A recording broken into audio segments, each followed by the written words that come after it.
what an episode!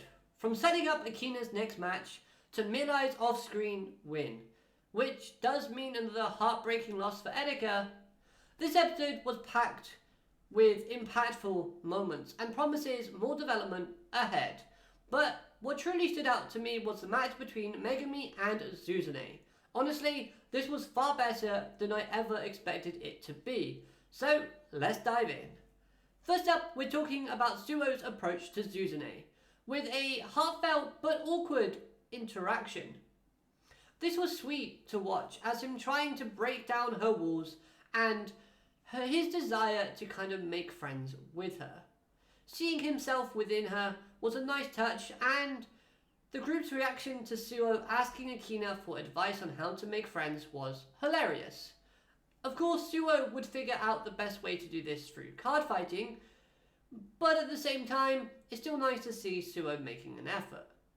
Now, if you think back to Season 1, Akina, when trying to make friends with Suo, would go up to him and ask him 20 questions. And I loved how we get this callback within this episode with that interaction of Suo and Suzune, because Suo tries to use the same method, but to no avail.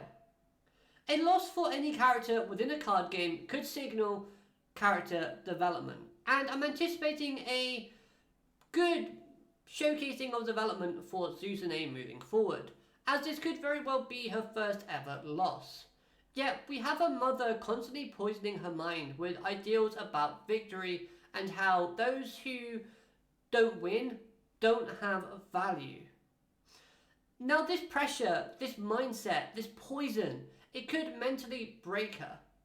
The pressure on Suzune is immense, and she's already facing an uphill battle to qualify for the knockout stages, as she needs to beat Suo for any hopes of doing so. As well as the other matches need to go in her favour because of the results elsewhere. Now, given her emotional and mental state, this could potentially cause Suzune to misplay or maybe have a bit of a breakdown in her next outing. So I do want to see how they move forward with this character and whether or not someone will reach out a hand to save her. On to Edeka's character. Edeka is a character who can't seem to catch a break. After losing to Now and now to Mirai, things are looking quite grim, and qualifying for the knockout stages seems very unlikely. But Edeka still has one final match against Gyu, and while Gyu is not winning many matches, it's still an opportunity for Edeka to prove her skills. Even if she doesn't qualify, this could be a big chance to showcase her growth and remind us that while card fighting is important, there are other ways to find value within life. So the show could in fact turn Edeka into a character who doesn't win, but still grows and finds a place where she belongs beyond the game. Something that we've seen other characters experience before. So the interactions with Team Blackout were very heartwarming, despite the absence of characters like Toya, Yuyu and Danji. It's clear that Megumi has stepped up and become a strong leader for her team. This is evident by the fact that they all respect her and love her, and her card fighting skills have definitely leveled up since her previous showcasing. I'll be perfectly honest, I wasn't that interested whenever Megumi was card fighting in Overdress, but I did find myself genuinely rooting for her within this match. Not only has her card fighting improved, but she's also become more mature and supportive in a way that is productive, but not overbearing.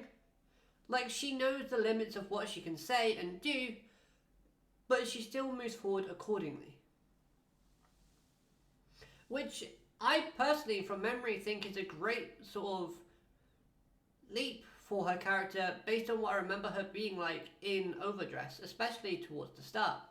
Now, when we're interacting with the group of Blackout, it does kind of hint at Kagetsu maybe having some connection to the group, whether that's him being the creator or something else. So we do get that little hint from Tamori, where she hints at us possibly meeting the creator of Blackout in the future. Now the show is heavily making you think at this point that Kagetsu is the creator but he doesn't want everyone to know that. I think it's a bit too obvious if that is the answer, but at the same time, who else could it be unless it's somebody new? So yeah, with Suzune losing, this episode did have that shocking result. But now we are setting up for another highly anticipating matchup between Laika and Akina. After the disappointing kind of matchup between Akina and Aikawa, don't get me wrong, I love the emotion behind that episode. But I wanted more from that fight. I left that fight feeling a bit deflated when thinking back on it, compared to the other matches that we've had throughout this tournament so far. I'm hoping this next one will deliver and be exciting. Overall, episode 8 was an exciting episode for the Cardfight Vanguard Divinez Deluxe arc. It shone a light on the overdressed cast, while also giving hope for our Divinez characters moving forward. Suzune's potential for growth is something I'm really looking forward to. Etika's struggles and her overcoming those will just warm my heart when we see them. And again, Megumi's character development was just wonderful to see here. The animation was beautiful. That sort of power-up sort of aura that they gave Megumi was just top tier. The chains that bind Suzune, that sent chills down you. And also the music I thought was kind of cool too. So I can't wait to see what happens moving forward. Let me know your thoughts on this episode in the comments down below, and any theories that you had at this point, providing you don't give spoilers for things ahead. Other than that, I hope you've had a good day.